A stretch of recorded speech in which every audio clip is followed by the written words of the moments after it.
back alley filming. All right. Hi, I'm Natalie Sisson, the Suitcase Entrepreneur. I just totally cracked myself up with my gangster style thing. And in this week's episode, I'm going to talk to you all about how to attract top class sponsors. So stay tuned.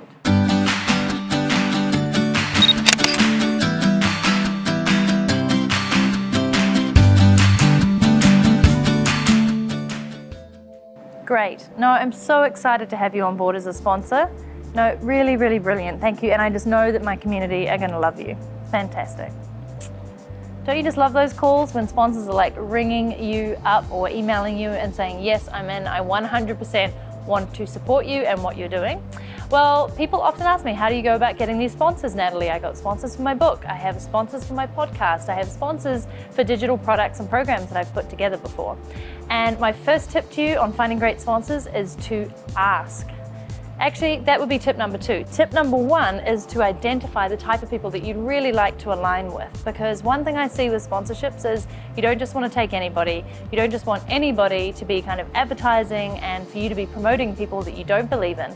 So for me, I always see who aligns with my community, what tools, products, and services do I already use that I love, and that's where I start. I start with the things that I'm already enjoying, utilizing, and that I find highly valuable because it's pretty obvious that my community are also going to find the same thing.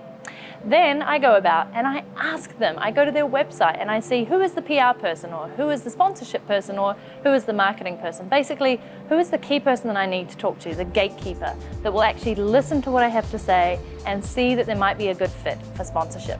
I generally will reach out with a short email pitch and it will be something like this.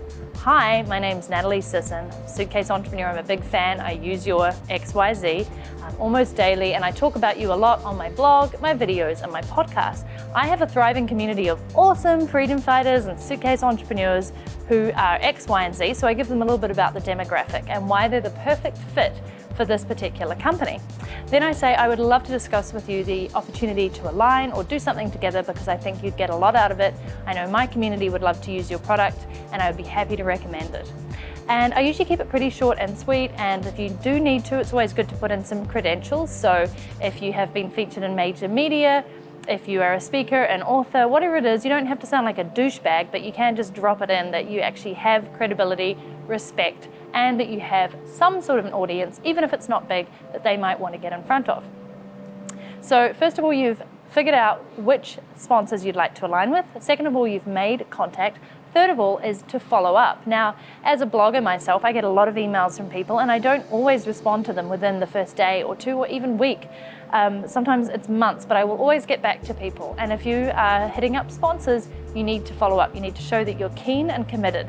They may have missed your email, it might not have got through to the right person, or you maybe actually need to contact somebody else. And this is the time when I reach out on Twitter, Facebook, LinkedIn, wherever I can. So don't just take one form of communication. Call them up, email them, and reach out on social media. In fact, Twitter is one of my favorite tools for reaching out to people because they're often more available on there, and it's a great little sort of introductory conversation. Hey, I'd love to talk to you about something, and they often say, great, DM me or email, or here's my email, or hit me up this way.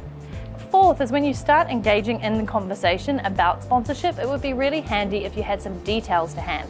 Think about if you were a sponsor and you were going to give away some of your hard-earned money to a company or a personal brand. What would you like to know? I'd personally like to know what your reach is, who your exact ideal customer is, the type of people who are going to be listening to or reading about the sponsorship. The type of sponsorship you offer.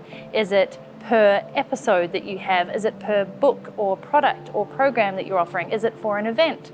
Are they going to have their logo shown? Are they going to have the ability to write the editorial copy? Are they going to have banners? Are they going to have adverts?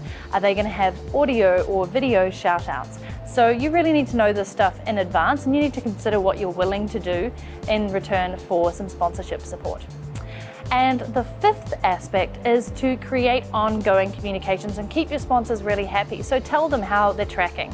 Have trackable links. Ask them to provide a promo code or a specific URL that you can point your customers to and your audience so you can actually see how much traction they're getting. Because it's great to be able to go to the next set of sponsors and say, we typically get a 5 to 8% conversion rate, or we have this many signups, or in the past we've made this many sales for you, or we've sent this many people your way.